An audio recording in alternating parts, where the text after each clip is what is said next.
नमस्कार, मैं हूं सैयद सुहेल और आप देख रहे हैं आपका नंबर 1 शो ये भारत की बात है। उम्मीद करते हैं आप सभी पूरी तरह से फिट होंगे और बहुत बहुत सेहतमंद होंगे। और आइए शुरुआत करने जा रहा हूं आज की पहली बड़ी खबर के साथ। और पहली बड़ी खबर है वक्फ को लेकर सुप्रीम कोर्ट में आज सुनवाई हुई और सुप्रीम कोर्ट ने आज बड़ी बात की है वक्फ कानून पर। वक्फ कानून पर अंतरिम आदेश क्या सुप्रीम कोर्ट का, ये आपको बताऊं उससे पहले एक तस्वीर आई। आज प्रधानमंत्री नरेंद्र मोदी से मुस्लिम समुदाय के लोग मिले हैं। प्रधानमंत्री नरेंद्र मोदी से बोहरा मुस्लिम समुदाय के लोग मिलने पहुंचे।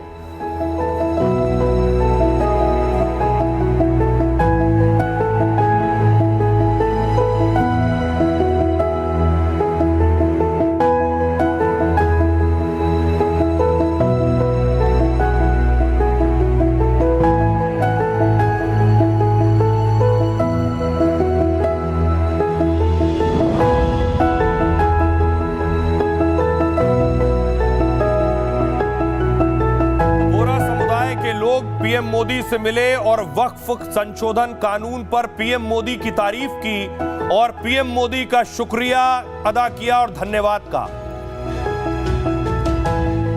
मैं यहाँ पे आपके घर में याद किया, इसके लिए हम आपका तहे दिल से शुक्रिया कहते हैं। और जो आपने अभी वक्फ बिल का जो पास हुआ है, हम माइनॉरिटी विद इन माइनॉरिटी है, उनमें हमें आपने जगह दी है, हमारा नाम आया है।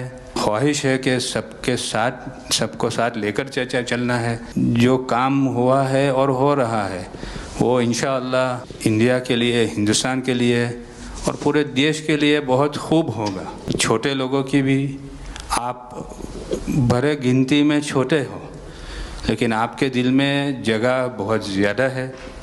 ये आपकी जो खूबी है वो शायद किसी में भी नहीं होगी। इतने बिजी होने के बावजूद भी कान दे के सुनते हैं, ये बहुत खूबी है। मेरा जो एक्सपीरियंस है, ऐसे ही लोग प्राइम मिनिस्टर होते हैं। आपने ये एक्ट इनैक्ट किया सिर्फ माइनॉरिटी के प्रोटेक्शन के लिए नहीं, बल्कि माइनॉरिटी विद इन माइनॉरिटी के लिए बड़ा स्टेप है। It is indeed a very strong step for the way forward. एक जगह है भिंडी बाजार के अंदर जो हमने 2015 में खरीदी। हम मालिक हैं, बहुत मेहनत से खरीदी। उस जगह को 2015 में लिया, 2019 में कोई नासिक का और अहमदाबाद का शख्स जाके बोलता ये जगह वक्फ है। वक्फ तो वहाँ पे तो लोग रहते हैं, टेनेंट्स से दुकानें हैं।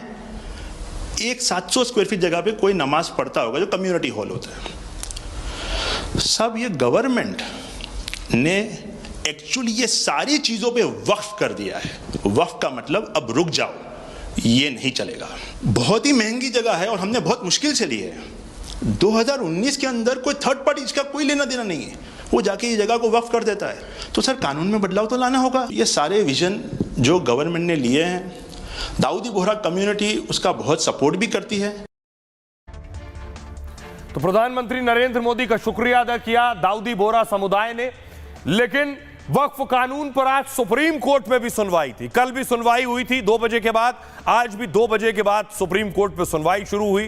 तस्वीर देखिए जरा, बड़े बड़े वकील पहुंचे थे, देख रहे हैं, कोर्ट खचाखच भरी थी। तस्वीर आप देख रहे हैं जिस वक्त ये कोर्ट के अंदर मौजूद थे ये सारे वकील, क्योंकि सभी पक्षों ने लगभग दर्जनों वकीलों की फौज खड़ी की है अंदर, कानून के समर्थन में हो या कानून के विरोध में हो। आज सुप्रीम कोर्ट ने एक आदेश दिया है कि 7 दिन तक वक्फ कानून पर रोक रहेगी। उसके बहुत से प्रावधानों पर जिसको अमल में लाया जाना था उस पर फिलहाल रोक रहेगी।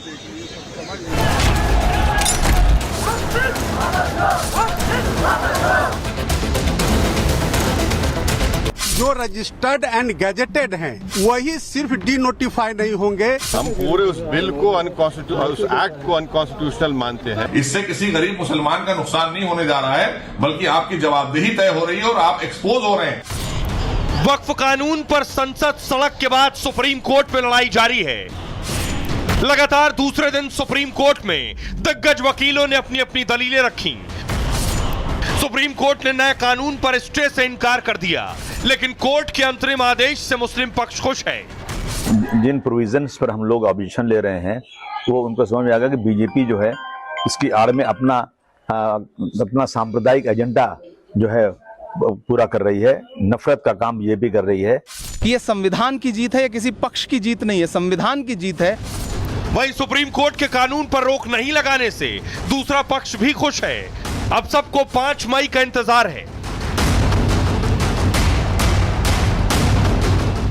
अब आइए मैं आपको बताऊं, वक्फ पर जो लड़ाई है वो बहुत बड़ी है। बहुत बड़े बड़े लोग इसको लड़ रहे हैं। वो बड़े बड़े लोग कौन हैं? सबसे पहले देखिए, इसके समर्थन में यानी कानून के समर्थन में कोर्ट कौन कौन पहुंचा है। सबसे पहले पीएम मोदी देख रहे हैं, यानी केंद्र सरकार का पक्ष है। महाराष्ट्र सरकार देवेंद्र फडणवीस को आप देख रहे हैं। मध्य प्रदेश सरकार मोहन यादव, हेमंत बिस्वा शर्मा यानी असम सरकार, भजन लाल यानी राजस्थान सरकार इसके समर्थन में पहुंची है। हरियाणा सरकार समर्थन में पहुंची है। छत्तीसगढ़ सरकार हक में कानून के पहुंची है और उत्तराखंड सरकार भी इस कानून के हक में कोर्ट में पहुंची है। अगली तस्वीर में आपको दिखाऊं, इसे मूव कीजिए। अब देखिए जरा इसके विरोध में कौन कौन पहुंचा है। कानून के विरोध में पहुंचने वाले में सबसे पहले अमानतुल्ला खान है, जो वक्फ बोर्ड के चेयरमैन भी रहे हैं, जिन पे वक्फ बोर्ड में करप्शन का आरोप भी रहा और इसमें गिरफ्तारी भी हुई है। वो भी कोर्ट पहुंचे कानून के विरोध में। दूसरा नाम असदुद्दीन ओवैसी का है, वो भी कोर्ट पहुंचे हैं विरोध में। डीएमके, स्टालिन की तस्वीर देख रहे हैं, डीएमके भी पार्टी है कोर्ट में कानून के विरोध में। इमरान प्रतापगढ़ी भी कानून के विरोध में कोर्ट पहुंचे हैं। मनोज झा शामिल है यानी आरजेडी पहुंची है। मदनी पहुंचे यानी जमीयत पहुंची है।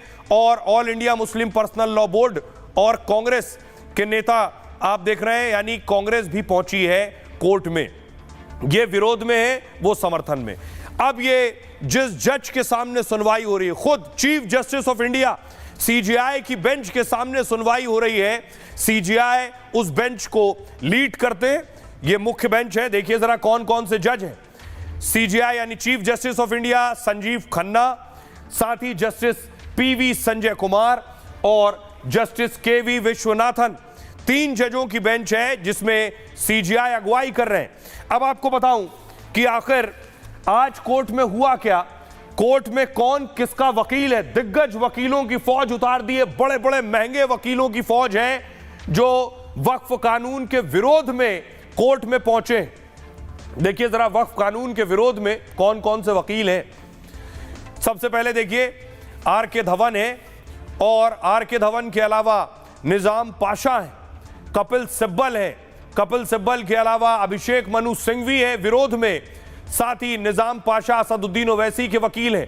राजीव धवन भी विरोध में है और सलमान खुर्शीद भी कानून के विरोध में पैरवी कर रहे हैं। हुजैफा अहमदी कानून के विरोध में है और सीयू सिंह विरोध में तर्क रख रहे हैं। दूसरी तरफ देखिए पक्ष में कौन है। स्वतंत्र रूप से विष्णु शंकर जैन कानून के हक में पैरवी कर रहे हैं और सरकार की तरफ से सॉलिसिटर जनरल तुषार मेहता भी सरकार का पक्ष रख रहे हैं। तो अब देखिए ये विरोध वाली टीम है और ये पक्ष वाली टीम है। राज्य सरकारों की भी अपने वकील होंगे।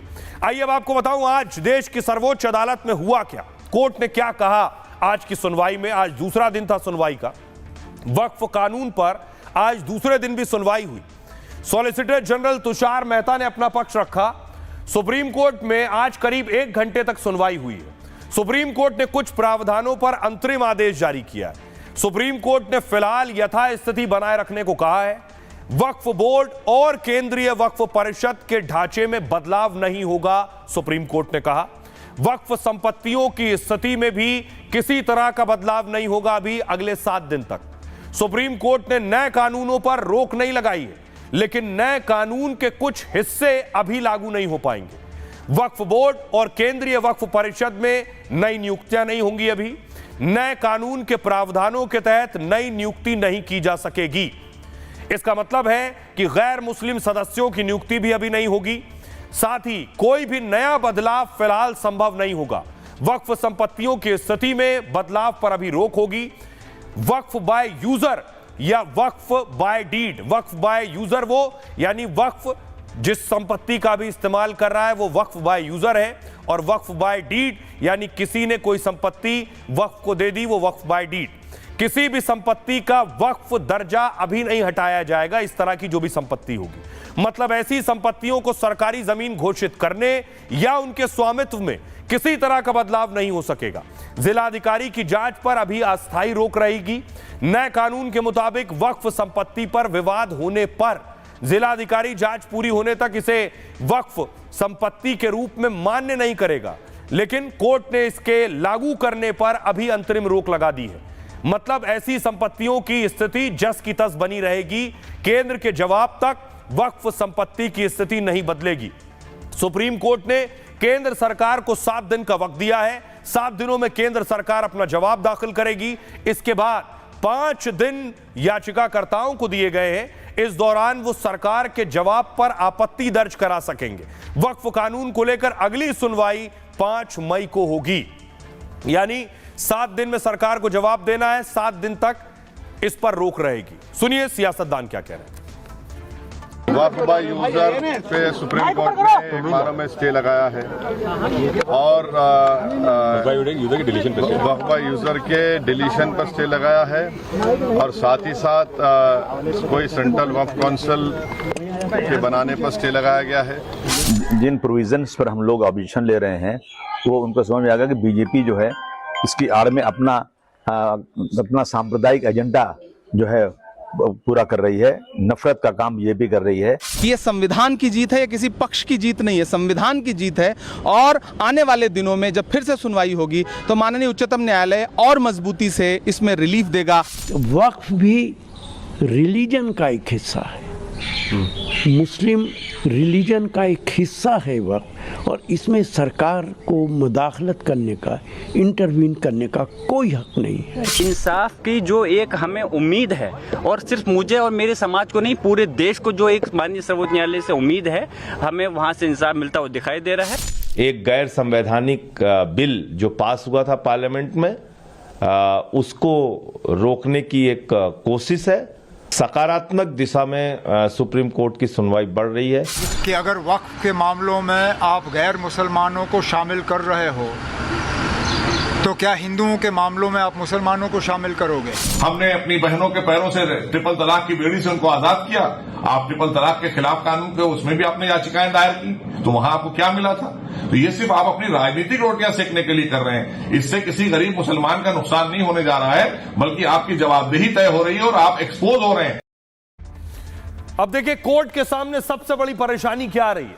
वो परेशानी ये है कि दर्जनों याचिकाएं लगी हैं, किस किस पर सुनवाई करें, किस किस बिंदु पर बात हो। तो आज देखिए चीफ जस्टिस ऑफ इंडिया ने क्या कहा। वक्फ कानून के विरोध में करीब 80 याचिकाएं दायर हैं। सीजेआई संजीव खन्ना ने सुनवाई के दौरान कहा 100-120 याचिकाओं को सुनना मुमकिन नहीं है। याचिकाकर्ता पक्ष की तरफ से सिर्फ 5 याचिकाएं होनी चाहिए। सबको सुनना संभव नहीं है। आप एक दिन में फैसला लेकर बताएं। 5 के अलावा बाकी याचिकाओं को आवेदन माना जाएगा। याचिकाओं को आगे की लिस्टिंग में उनका नाम नहीं आएगा। सुप्रीम कोर्ट सिर्फ 5 मुख्य आपत्तियों पर ही सुनवाई करेगा। आगे सभी याचिकाकर्ता मुख्य बिंदुओं पर सहमति बनाएं, नोडल काउंसिल के जरिए इन आपत्तियों को तय करें। अब देखिए किस किस बात पर विरोध है, कौन से वो 5 बिंदु होंगे जिस पर आगे सुनवाई होगी। वक्फ कानून संविधान के अनुच्छेदों का उल्लंघन है, यह कहा जा रहा है। जैसे अनुच्छेद 14, 15, 25 जिसके हिसाब से धार्मिक स्वतंत्रता का उल्लंघन है। विरोध करने वाले कह रहे हैं अनुच्छेद 26 का उल्लंघन है, यानी धार्मिक मामलों के प्रबंधन की स्वतंत्रता का भी उल्लंघन है। ये विरोध करने वालों का कहना है आर्टिकल 29 अनुच्छेद 29 अल्पसंख्यक अधिकारों का भी उल्लंघन करता है। यह कानून अनुच्छेद 300A यानी संपत्ति के अधिकार का भी उल्लंघन है। विरोध करने वाले कहते हैं वक्फ बोर्ड में गैर मुसलमानों को आखिर शामिल क्यों किया गया। जिला कलेक्टर को वक्फ संपत्ति के फैसले का अधिकार देना भी उस विरोध में शामिल है। इससे सरकारी हस्तक्षेप बढ़ेगा, यह तर्क दे रहे हैं। यह कानून मुस्लिम समुदाय के साथ भेदभाव करता है क्योंकि अन्य धार्मिक ट्रस्टों पर इस तरह का प्रतिबंध नहीं है। यह है वो बिंदु जिस पर विरोध किया जा रहा है। अब सुनिए जरा सुप्रीम कोर्ट में जो वकील पैरवी कर रहे थे, जब बाहर आए तो वो क्या कह रहे हैं। वक्फ काउंसिल या वक्फ बोर्ड में अगले तारीख तक किसी भी तरह का अपॉइंटमेंट सरकार नहीं करेगी। उनका जो दूसरा बिंदु था जो वक्फ यूजर को लेकर के उसको अवॉइड करने के लिए, उस पर माननीय सॉलिसिटर जनरल ने कहा कि अगली तारीख तक जो वक्फ रजिस्टर्ड एंड गैजेटेड है गवर्नमेंट के द्वारा उस पर उसको डिनोटिफाई नहीं किया जाएगा। मतलब यह हुआ कि इन दो बिंदुओं के अलावा यानी कि अगली तारीख तक उसके अलावा सारे प्रावधान जो संशोधन के हैं वो क्रियान्वयन किए जाएंगे। अपॉइंटमेंट होने थे जो नए अमेंडमेंट एक्ट में है कि नॉन मुस्लिम्स का अपॉइंटमेंट होगा, ये होगा, उस पर पूरी तरह स्टे है वक्फ काउंसिल और वक्फ बोर्ड्स में।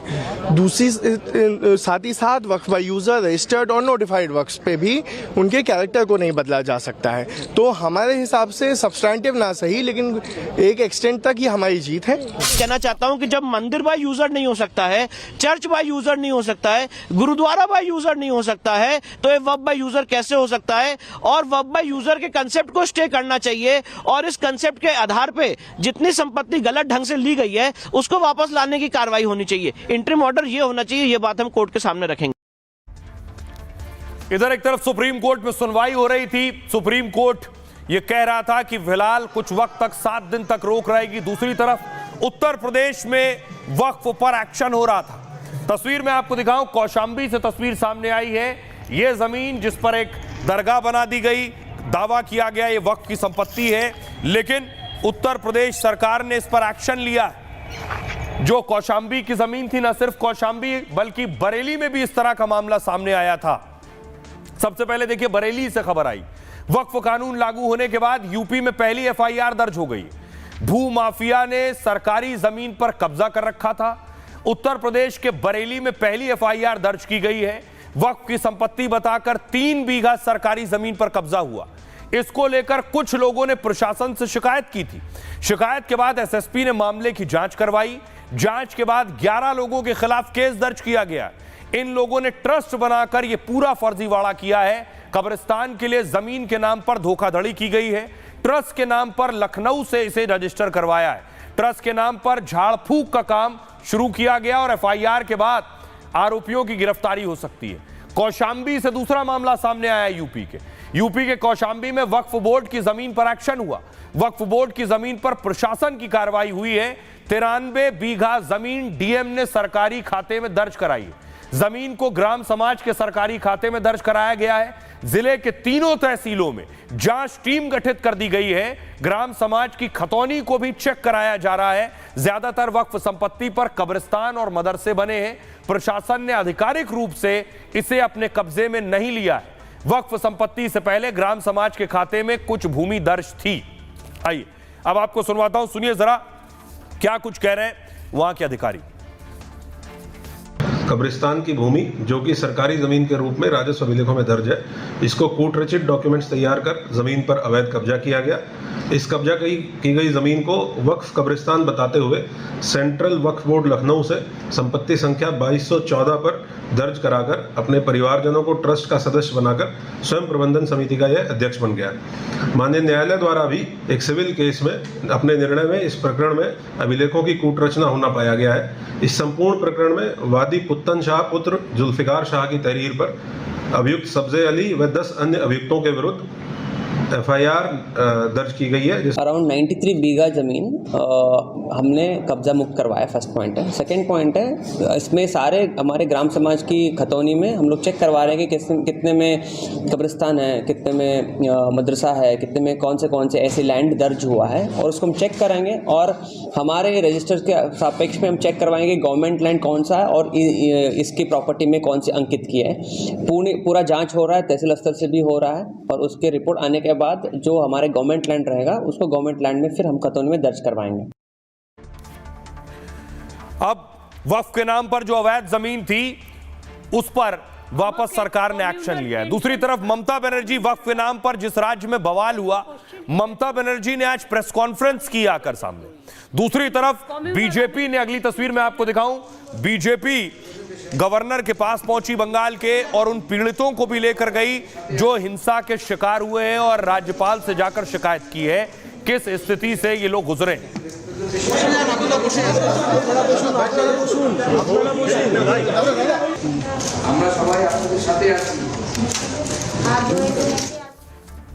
दूसरी तरफ मिथुन दा ने आज ममता बनर्जी पर हमला किया है।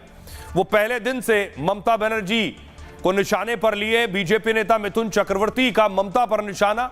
ममता बनर्जी हिंदू समुदाय के लिए खतरा बन चुकी हैं। उनकी गलत नीतियों की वजह से बंगाल में हिंसा भड़की है। बंगाली हिंदू अपने ही घरों में सुरक्षित नहीं है, वो कैंपों में खिचड़ी खाने को मजबूर है।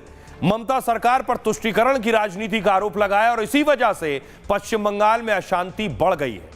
ममता बनर्जी ने हिंसा के लिए बीजेपी पर निशाना साधा, कहा सांप्रदायिक राजनीति की वजह से राज्य में हिंसा हुई। ममता ने कहा चुनाव से पहले हिंसा प्लान किया जाता है। ममता ने कहा वो मुर्शिदाबाद के दौरे पर जाएंगी, जांच के लिए एक एसआईटी का गठन किया गया है। ममता बनर्जी ने गवर्नर से अभी मुर्शिदाबाद ना जाने की अपील की है और स्थिति सामान्य हो रही है, विश्वास बहाली के उपाय हो रहे हैं। आइए सुनवाता हूं आपको, सुनिए मिथुन चक्रवर्ती क्या कह रहे हैं और ममता ने अपनी प्रेस कॉन्फ्रेंस में क्या कहा। আমার বিরুদ্ধে যা ইচ্ছে করতে পারে, आई डोंट, कोई मेरे साथ रहे या ना रहे मुझे फर्क नहीं पड़ता है। आई केयर ओनली पीपल। अगर आप कम्युनल हैं तो मैं भी कम्युनल हूँ। मामाटी मानुष जब भी ये चुनाव आता है ध्रुवीकरण की कोशिश होती है। हिंदुओं की हत्याएं करवाना, उनको पलायित करने के लिए मजबूर करना, ये बहुत कोई भी सत्ता को इस प्रकार का कृत्य नहीं करना चाहिए। और ममता बनर्जी जी ने संवैधानिक जो जिम्मेदारियां हैं वो भूल करके ऐसा आचरण कर रही हैं जिस आचरण की पूरा देश आलोचना कर रहा है, देख भी रहा है और उसका उन्हें खामियाजा भी होगा। एक टीम बनाएगा committee, human rights, state human rights commission का एक आदमी, नेशनल ह्यूमन राइट्स कमेटी का एक आदमी एंड स्टेट लीगल सर्विसेज का एक आदमी, तीनों मिलके जाएंगे। कोई किसी का कोई उच्छेद हो गया, उन लोग नहीं आया, कोई रिलीफ नहीं आया, वो देख के कोर्ट को पास रिपोर्ट सबमिट करेंगे। पश्चिम बंगाल में सनातन धर्म को स्वीकार नहीं किया जा रहा। ममता बनर्जी की अगुवाई में उन पर लगातार हमले हो रहे हैं, हिंदू भाई बहनों पर हमले हो रहे हैं। पश्चिम बंगाल की जनता समय आने पर ममता बनर्जी को इसका खामियाजा देगी और भारतीय जनता पार्टी की पश्चिम बंगाल में प्रचंड बहुमत। और मुर्शिदाबाद में जो हुआ है वो बहुत बड़ा कंस्पिरेसी है। वो बॉर्डर से उधर से आकर ये सब किया, तो बॉर्डर तो जोगी जी का पार्टी का पास है, बॉर्डर तो बीएसएफ का पास है, तो उधर से इधर आया कैसे? ये बहुत बड़ा कंस्पिरेसी है। हम लोग इन्वेस्टिगेशन डिमांड किया। और आइए खबरों में आगे बढ़ते हैं। आज की एक और बड़ी खबर है, मेरे पीछे आप सांप देख रहे हैं।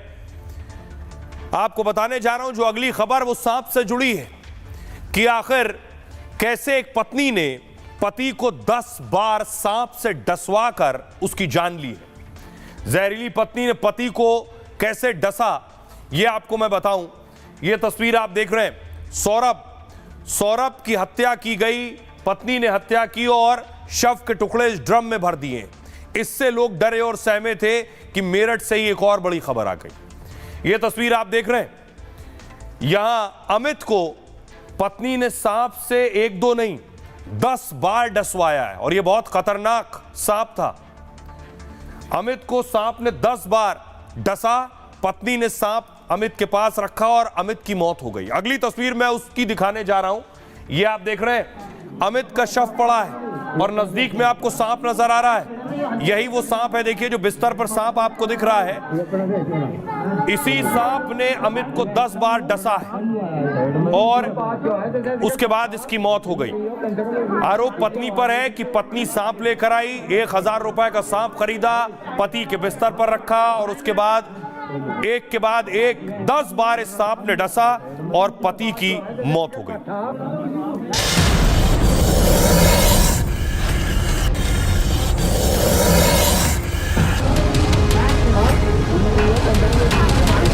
ड्रम वाली दहशत के बाद सांप वाले मर्डर से हड़कंप मचा है। एक महिला ने अपने पति को 10 बार सांप से डसवाया। दिल दहला देने वाली ये वारदात भी मेरठ में हुई है, जहां पत्नी ने अपने प्रेमी के साथ मिलकर पति के बिस्तर में जहरीला सांप छोड़ दिया। वो किसी कीमत पर अपने पति को जिंदा नहीं देखना चाहती थी, इसलिए उसके बिस्तर में ऐसा सांप छोड़ा जो अपने जहर से 5 मिनट में ही जान ले लेता है। लोग सन्न हैं कि साथ जीने मरने की कसम खाने वाली कोई पत्नी इतनी जहरीली और खतरनाक कैसे हो सकती है।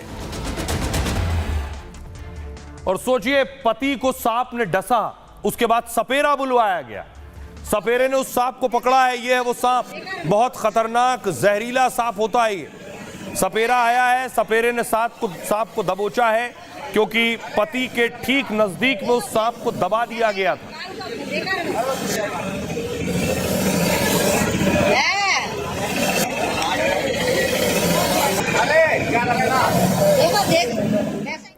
अब आइए मैं आपको बताऊं पूरी कहानी है क्या, कैसे आखिर सांप घर में पहुंचा, पत्नी कहां से सांप लेकर आई और उसके बाद पति के कमरे तक सांप पहुंचा। यह है पत्नी जिसने सांप का इंतजाम किया। पति सो रहा था। अमित को मारने के लिए पत्नी रविता ने सांप वाली साजिश रची। अपने बॉयफ्रेंड की मदद से उसने पति को 10 बार सांप से डसवाया।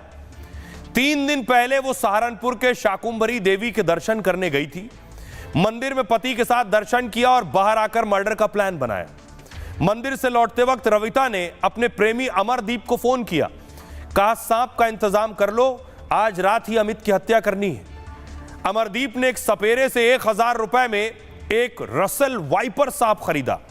रसल वाइपर सांप की गिनती सबसे जहरीले सांपों में होती है। मटमैले और भूरे रंग के इस सांप का जहर खून को निशाना बनाता है और इसके काटने से सिर्फ 5 मिनट के अंदर व्यक्ति की मौत हो जाती है। अगर कोई बच भी गया तो उसके शरीर को लकवा मार जाता है। ऐसा खतरनाक सांप है ये। ऐसे जहरीले सांप को रविता और उसके प्रेमी ने अमित के कमरे में छोड़ दिया। सुबह जब घरवाले उठे तो देखा कि अमित बिस्तर पर लेटा है, उठ नहीं पा रहा है। अमित के बेटे ने उसके शरीर से चादर हटाई तो डर कर चीखने लगा वो, क्योंकि बिस्तर पर अमित के हाथ के ठीक नीचे एक जिंदा सांप दबा हुआ था। सांप के काटने से अमित की मौत की खबर पूरे गांव में फैली और हड़कंप मच गया। फौरन सपेरे को बुलाया गया। डॉक्टर और पुलिस को मामले की जानकारी दी गई। सपेरा जहरीले रसल वाइपर स्नेक को पकड़ कर ले गया और अमित को डॉक्टर के पास ले जाया गया, लेकिन तब तक अमित की मौत हो चुकी थी। उसके शरीर पर 10 जगह सांप के काटने के निशान मिले, यानी जहरीले वाइपर सांप ने अमित को 10 बार डसा है।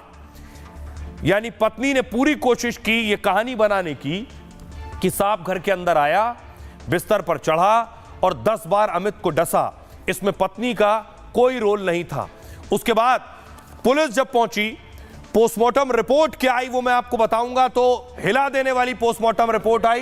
पुलिस ने पत्नी को पहले हिरासत में लिया और पूछताछ शुरू की है। ये आप देख रहे हैं पत्नी और उसके प्रेमी को हिरासत में लिया।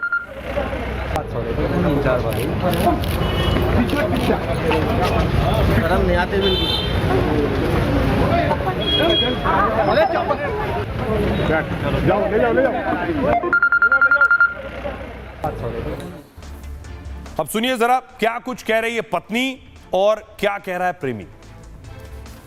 ऐसी लड़ाई कर रहे थे मेरे साथ में, रोज मारपीट कर रहे थे, उल्टा सीधी वो अपने आप ही इनसे बात करवाई मेरी। अब उसे मारने में मेरा साथ दिए, मैं उसे फोन करके बुलाऊंगा, मैं उसे मारवाऊंगा और तू उसे मारने में मेरा साथ दिए और मैं तुझे भी मारूंगा। जैसे भी हमें क्या देते हैं ऐसे ही हम भी मार देंगे। गलत उसने दबाया, मैंने हाथ पकड़े, मुंह पकड़ा। सांप नहीं पता कहाँ से लाए, सांप तो यही लाई था। कहाँ लेटाया, कहाँ सांप को? ऐसे ही छोड़ देता खाट पे। वो मुझे फिर पैसों में सांप दे 1000 रुपये झोले में रख कर लाया था वो सांप। फिर रात को रविता की कॉल गई, ये सो रहा है आ जाओ। तो उसका गला वगैरह दबाया, सोया है। जब गला दबा दिया तो फिर जैसे उसकी हत्या हो गई। सांप थोड़ा सा उठा तो फिर सांप लग गया। तो सांप को तुमने ही अपने हाथ से रखा था, किसने रखा था सांप को उसके नीचे? हाँ, झोला रख दिया था, वैसे झोले में सब खुद निकल गया, निकल गया, खुद निकल गया था। अब देखिए बड़ी बात यह कि पत्नी ने तो पूरी कहानी बनाई कि सांप घर में घुस गया और डस लिया, लेकिन पता कैसे चला कि सांप कौन लेकर आया था और सांप घर में छोड़ा गया और सांप ऐसे ही नहीं पहुंच गया बिस्तर तक। जब पोस्टमार्टम हुआ, मेरठ में सांप डसने से मौत के मामले में बड़ा खुलासा हुआ। अमित की पोस्टमार्टम रिपोर्ट से रविता का झूठ सामने आया। दरअसल सांप के काटने के निशान के अलावा भी बहुत से चोट के निशान अमित के शरीर में थे। अमित के हाथ, गर्दन, मुंह पर जख्म के निशान थे और अमित के खून में सांप का जहर नहीं मिला। सोचिए, 10 बार सांप ने डसा और खून में सांप का जहर नहीं। पोस्टमार्टम रिपोर्ट में सामने आया कि मौत तो अमित की दम घुटने की वजह से हुई है। सांप ने नहीं काटा, सांप ने काटा 10 बार लेकिन खून में जहर नहीं है, मौत तो दम घुटने से हुई है। शक के आधार पर पुलिस ने रविता को हिरासत में लिया, पत्नी को। बॉयफ्रेंड अमित, पति अमित की मौत के बारे में पत्नी से सख्ती से पूछताछ की गई तो पहले तो उसने अपने प्रेमी अमरदीप का नाम लिया। पुलिस ने अमरदीप और रविता से आमने सामने बिठाकर पूछताछ की तो दोनों ने माना कि पहले अमित की गला दबाकर हत्या की, यानी पहले अमित का गला घोटा गया, दोनों ने मिलकर गला दबाया और बताया कि हत्या के बाद उसके बिस्तर पर सांप छोड़ दिया था लोगों को गुमराह करने के लिए, ताकि सबको यह लगे कि अमित की मौत सांप काटने से हुई है। दरअसल अमित और रविता की शादी 8 साल पहले हुई थी, दोनों के 3 बच्चे हैं। कुछ सालों से रिश्ते ठीक नहीं थे। इस बीच रविता अमित के एक दोस्त अमरदीप के संपर्क में आई। अमरदीप का अमित के घर आना जाना था, ये अमरदीप है। रविता और अमरदीप में नजदीकी बढ़ी और फिर प्यार हो गया। अमित को भनक लगी तो वो दोनों को मारने की धमकी देने लगा, लेकिन प्रेमी के साथ मिलकर पत्नी ने ही अमित का कत्ल कर दिया और यह दिखाने की कोशिश की कि सांप के काटने से मौत हुई है। आइए अब आपको सुनवाता हूं, सुनिए अमित की माताजी क्या कह रही है और पुलिस क्या कह रही है। उनने कहा पापा पापा चाय पी लो, वहाँ पापा हो तो बोल ले भी, पापा नहीं बोला। लड़के ने उन्होंने रिजाई हटा दी। जब रिजाई हटा दी तो सांप की पूंछ यहाँ, इसकी सारी गर्दन का लपेटा ले रखा और फड़ा यहाँ और यो हाथ नू और यो नू।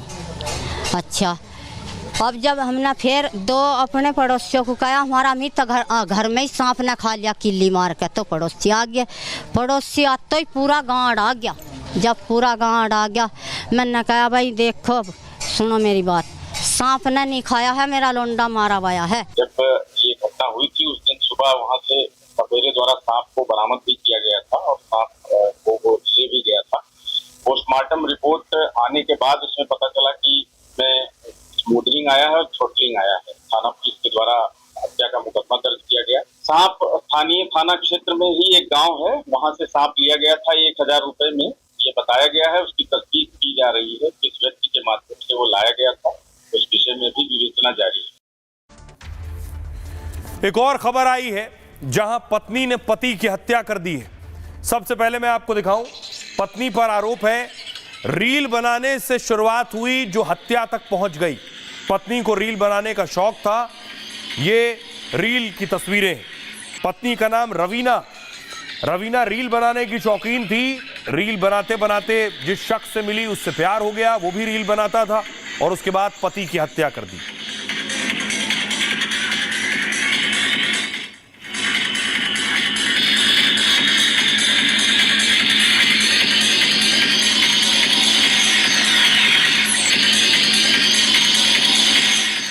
अगली तस्वीर मैं आपको दिखाऊं, यह है पत्नी के साथ प्रवीण नजर आ रहा है जिसकी हत्या की गई है। जन्मदिन था, केक मंगाया था, केक काटा गया। ये वो तस्वीर है पति और पत्नी की। इसके बाद पत्नी ने पति की हत्या की। हत्या करने के बाद बोरे में शव को भरा। अगली तस्वीर मैं आपको दिखा रहा हूं, उसके बाद प्रेमी के साथ बाइक से जा रही है। अगर तस्वीरें सीसीटीवी की आप देखें, ये बाइक चला रहा है प्रेमी, प्रेमिका पीछे बैठी है और बोरे में पति का शव है। शव को ठिकाने लगाने के लिए जा रहे हैं। ये उस वक्त की तस्वीर है, सीसीटीवी कैमरे में कैद हुई है। घर की गली से निकले, उसके बाद सड़क पर दूसरा सीसीटीवी है, इसमें कैद हुई। बीच में आपको एक बोरा नजर आ रहा है, इसमें ही पति की बॉडी है, पति का शव है। अब आइए आपको बताऊं कि पुलिस कैसे पहुंची यहां तक। पत्नी ने पति की हत्या कर ठिकाने लगा दिया था, लेकिन पुलिस को कैसे जानकारी मिली? दरअसल प्लान था कुछ इस तरह का। हरियाणा में रील के चक्कर में पत्नी ने पति का मर्डर कर दिया। अपने प्रेमी के साथ मिलकर पहले उसने पति का कत्ल किया, फिर शव को चादर में लपेटकर बाइक से ठिकाने लगाने निकला। प्रेमी बाइक चला रहा था और पत्नी पति की लाश पकड़े पीछे बैठी थी। लोगों की नजरों से बचते हुए दोनों ने शव को नाले में फेंक दिया। 3-4 दिन बाद पुलिस को नाले में शव मिला तो जांच शुरू हुई। पुलिस ने शव की पहचान कराई और सीसीटीवी फुटेज खंगाला।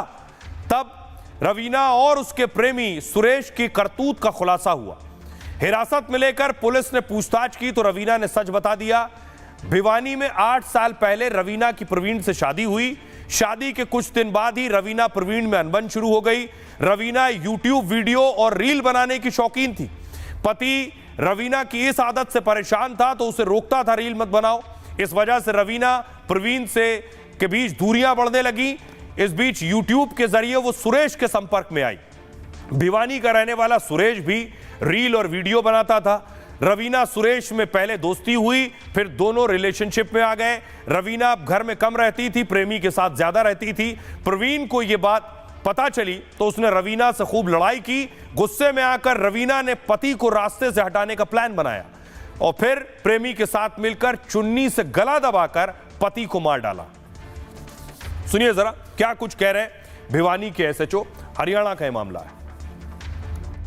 25-26 की रात को इनका आपस में पति पत्नी का झगड़ा हो गया था। जो उसने अपने साथी सुरेश जो भिवानी में ही रहता था उसको टेलीफोन करके बुला लिया और उसके आने के बाद ही इन्होंने इस घटना को अंजाम दिया। मर्डर की जो हमारी इन्वेस्टिगेशन के दौरान, पूछताछ के दौरान यही सामने आया कि भाई इन जो पति पत्नी का जो झगड़ा रहता था कि भाई वो इस यूट्यूब चैनल पारिवारिक चैनल पे काम करती थी, उस पर ही इनकी आपस में कहा सुनी तो तुम्हें में रहती थी। इसमें हमने दोनों आरोपियों को गिरफ्तार कर चुके हैं, हमें उसकी पत्नी को भी और उसके साथी सुरेश कुमार को भी। और अब पिछले दिनों एक और खबर आई थी कि सास दामाद के साथ भाग गई। ये तस्वीर देख रहे हैं, ये सास और ये दामाद। सास दामाद के साथ फरार हो गई। उसके बाद घर वाले इंतजार करते रहे कि दामाद वापस आएगा तो उसकी शादी होगी, लेकिन वापस तो आया सास को लेकर, लेकिन सीधे थाने में। ये अगली तस्वीर आप देख रहे हैं, सास थाने पहुंची और अलीगढ़ की खबर है ये।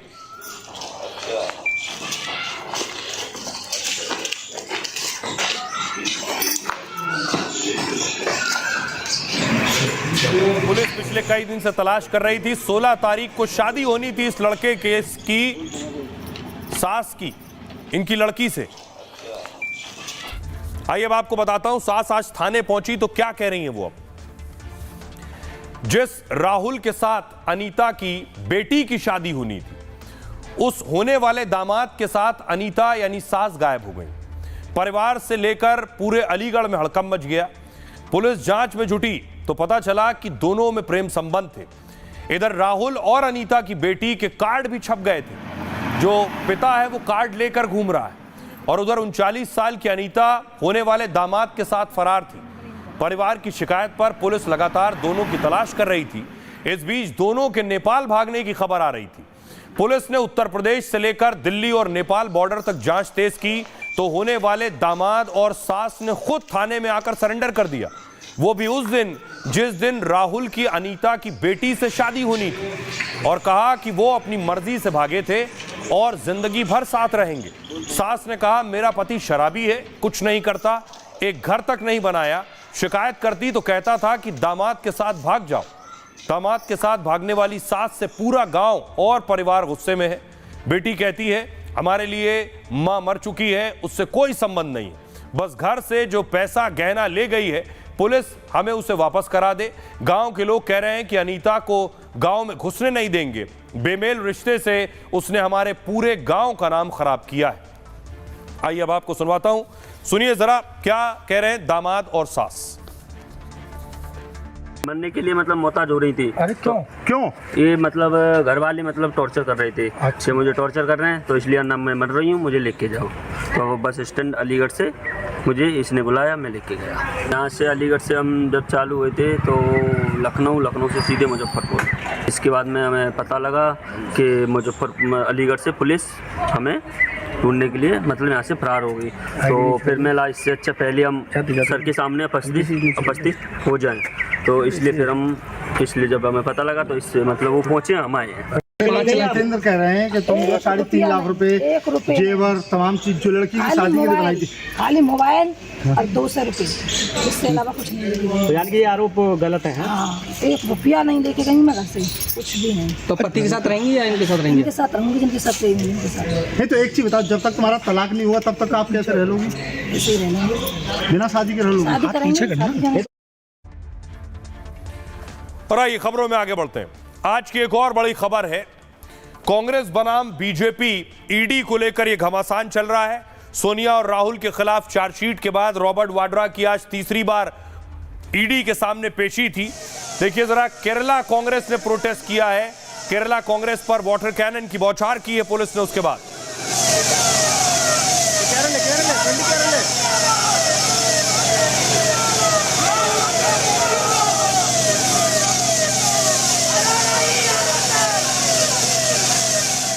दूसरी तरफ लखनऊ से भी एक खबर आई है कि लखनऊ में नेशनल हेराल्ड की जो प्रॉपर्टी है उसे ईडी ने सीज कर दिया है। लखनऊ की यह तस्वीर आप देख रहे हैं, लखनऊ में इस प्रॉपर्टी को ईडी ने जब्त किया है। दूसरी तस्वीर मैं आपको दिखाऊं, इंदौर में अब बीजेपी ने कांग्रेस के भ्रष्टाचार के खिलाफ प्रदर्शन किया है, सोनिया राहुल का पुतला जलाया।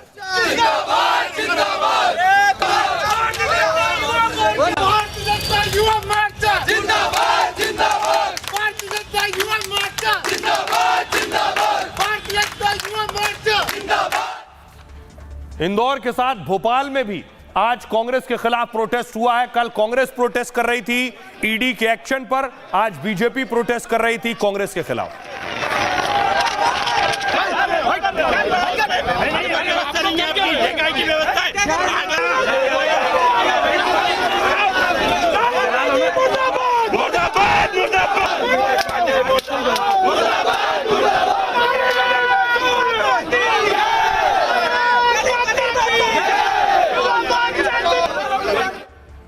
अब आपको बताऊं कि राहुल सोनिया की एक और संपत्ति, नेशनल हेराल्ड की जो संपत्ति लखनऊ में थी वो जब्त की गई है।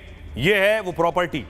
कांग्रेस पार्टी दो हाथ की तैयारी में है। बीजेपी से आर पार के मूड में नजर आ रही है। कश्मीर से कन्याकुमारी तक सड़क पर प्रदर्शन कर रही है और कांग्रेस ने सरकार के खिलाफ आंदोलन का फैसला किया। इसी सिलसिले में शनिवार को बड़ी बैठक करने जा रही है। बैठक में महासचिव और प्रदेशों के प्रभारी बुलाए गए। पार्टी के फ्रंटल संगठनों के प्रमुखों को भी बुलाया गया है। पार्टी अध्यक्ष मल्लिकार्जुन खड़गे इसकी अगुवाई करेंगे। पार्टी महासचिव के.सी. वेणुगोपाल ने नोटिस जारी किया है और इस बैठक में नेशनल हेराल्ड केस को लेकर रणनीति बनेगी। पार्टी का मानना है कि उसके नेता को टारगेट किया जा रहा है। एक तरफ कांग्रेस आंदोलन की रूपरेखा तैयार कर रही है तो दूसरी तरफ लखनऊ से उसकी संपत्ति की जब्ती की खबरें आ गई। ईडी ने नेशनल हेराल्ड का कमर्शियल कॉम्प्लेक्स जब्त कर लिया है। नेशनल हेराल्ड का कॉम्प्लेक्स लखनऊ के कैसरबाग में स्थित है। ईडी ने कॉम्प्लेक्स को बंद कर दिया है और ताला भी लगा दिया है। ईडी ने कार्रवाई करते हुए बिल्डिंग को अवैध करार दिया है। लखनऊ में इसे नेहरू बिल्डिंग के नाम से जाना जाता है। नेहरू बिल्डिंग की कीमत करीब 64 करोड़ रुपए। ईडी ने 3 दिन पहले इसका नोटिस दिया था। ईडी के एक्शन के बाद सियासत गर्म हो गई है। अब आपको बताऊं इस पर सियासतदान क्या कह रहे हैं। ईडी एक्शन ले रही है। देखिए कांग्रेस और बीजेपी के नेता क्या कह रहे हैं। कांग्रेस के अध्यक्ष मल्लिकार्जुन खड़गे कह रहे हैं नेशनल हेराल्ड में कोई भ्रष्टाचार नहीं हुआ है। रविशंकर प्रसाद ने कहा कांग्रेस ने आरजेडी मॉडल अपना लिया है। आरजेडी भी भ्रष्टाचार पर एक्शन के बाद धरने पर बैठ जाती है। अशोक गहलोत ने कहा देश में इस तरह का माहौल बनाया जा रहा है जैसे कोई बहुत बड़ा घोटाला हो गया है। केशव प्रसाद मौर्य ने कहा नेशनल हेराल्ड में बड़ा भ्रष्टाचार हुआ है, जांच एजेंसियों को अपना काम करने देना चाहिए। भूपेश बघेल कह रहे हैं मोदी और शाह कांग्रेस से डर गए, बदले की भावना से कार्रवाई हो रही है। संबित पात्रा ने कहा यह भ्रष्टाचार का मामला नहीं है, नेशनल हेराल्ड केस डकैती का मामला है। अंतर इतना है कि लूटने वाले बंदूक लेकर नहीं आए हैं। सुनिए जरा इस पर सियासतदान क्या कह रहे हैं।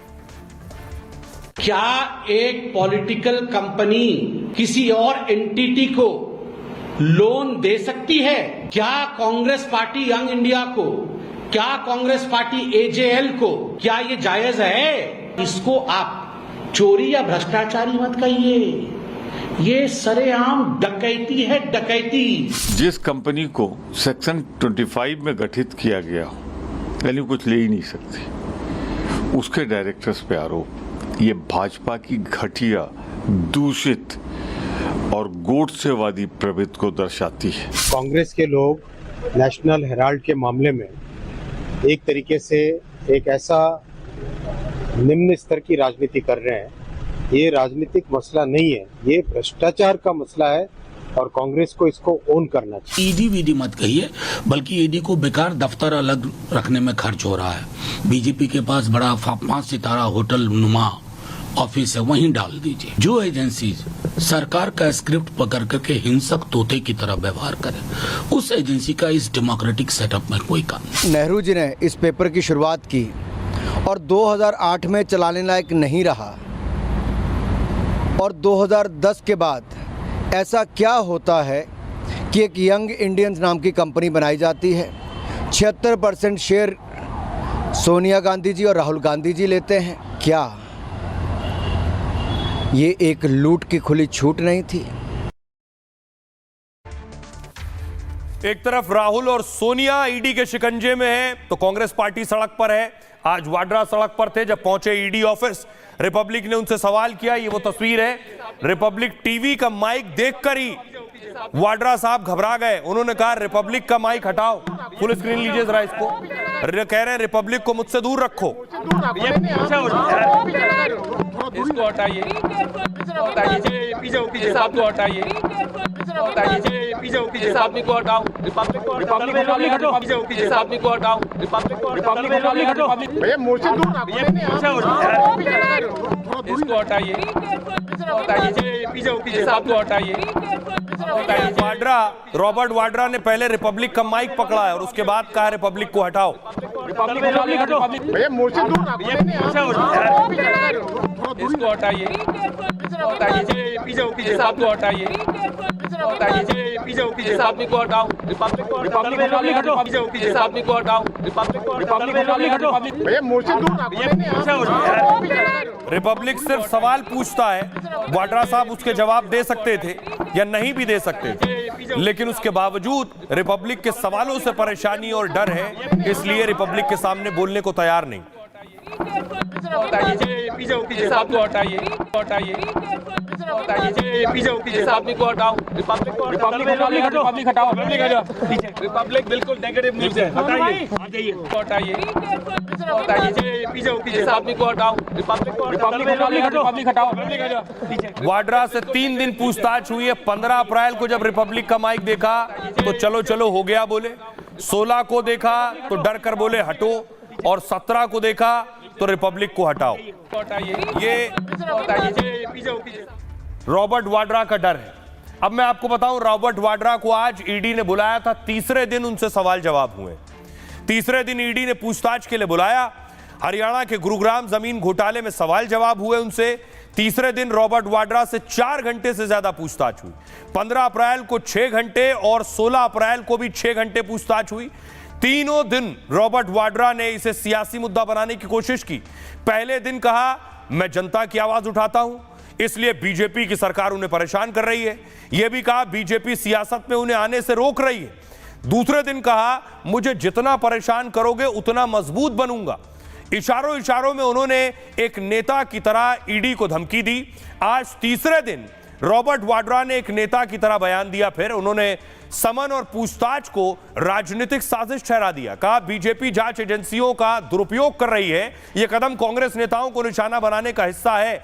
ऐसा इसलिए है क्योंकि उन्होंने जनता की आवाज उठाई है। अल्पसंख्यकों पर भ्रष्टाचार के खिलाफ सोशल मीडिया पर बोला है। ऐसा इसलिए भी हो रहा है क्योंकि मैंने राजनीति में आने की इच्छा जताई।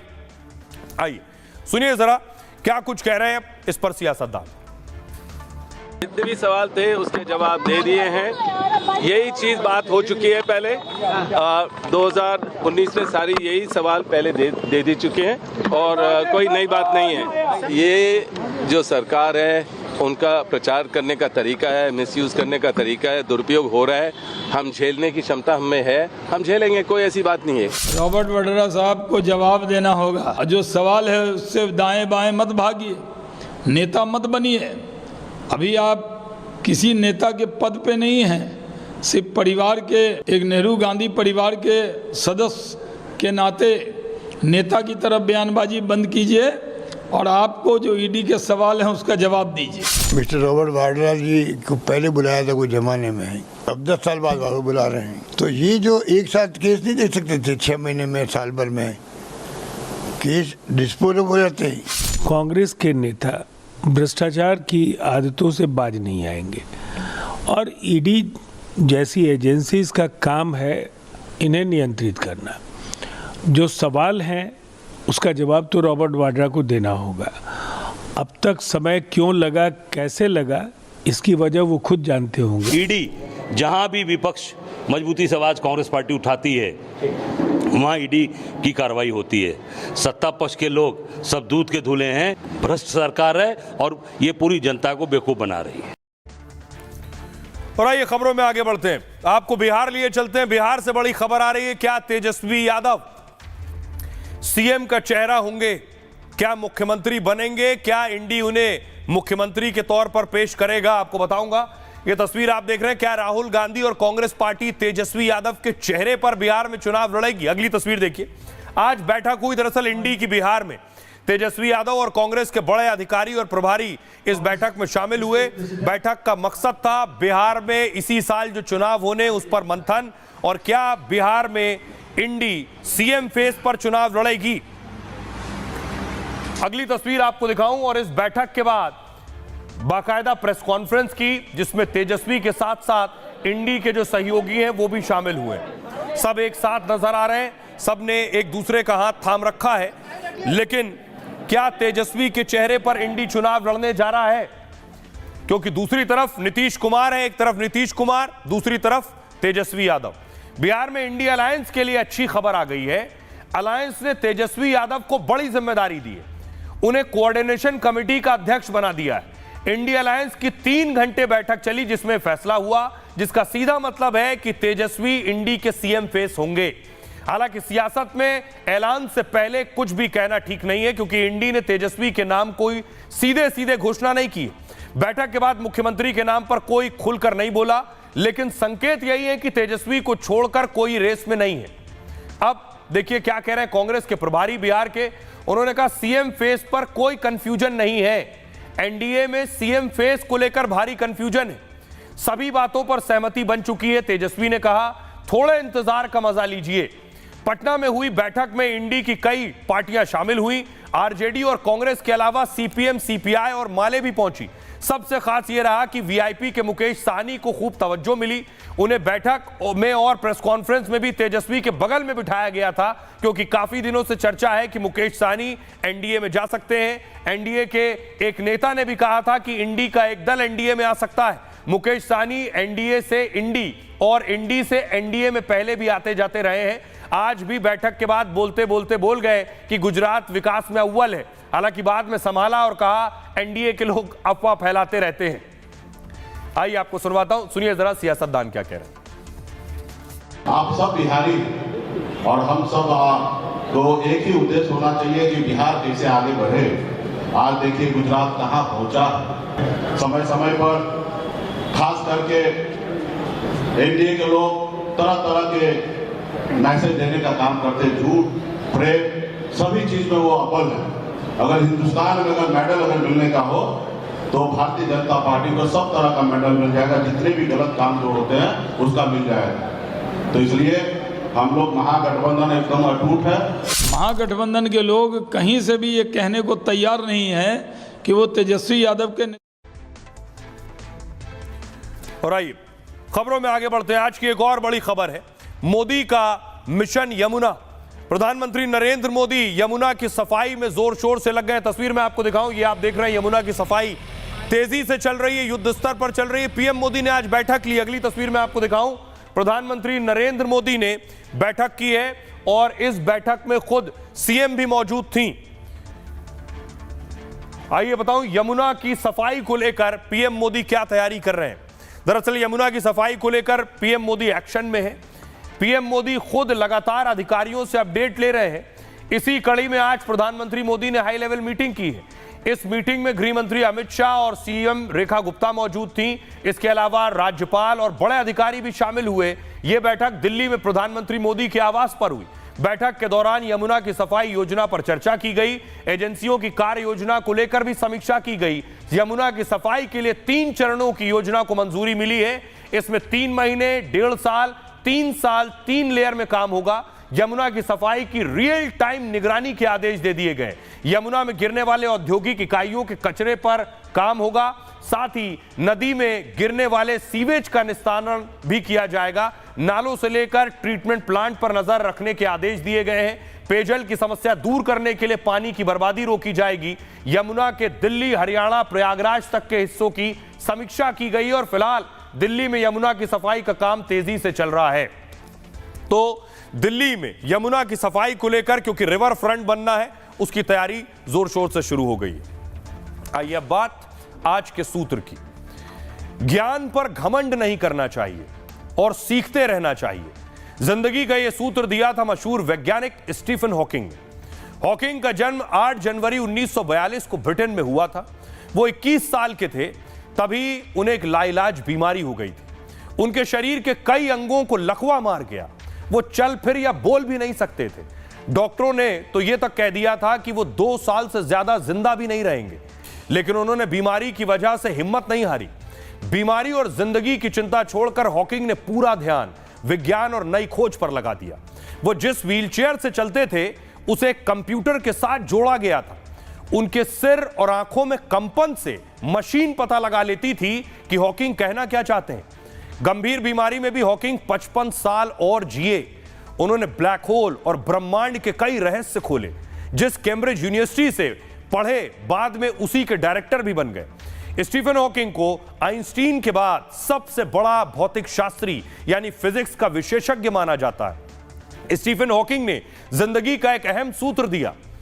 हर शख्स के पास जिंदगी में कुछ बड़ा करने का मौका जरूर होता है, चाहे उसकी जिंदगी में कितनी भी परेशानियां क्यों ना हो, लेकिन हमें सबसे अहम काम सबसे पहले करना चाहिए। बहरहाल, ये भारत की बात है। मैं इतना ही। आप अपना और अपनों का बहुत बहुत ख्याल रखिए। रुक रहे हैं एक छोटे से ब्रेक।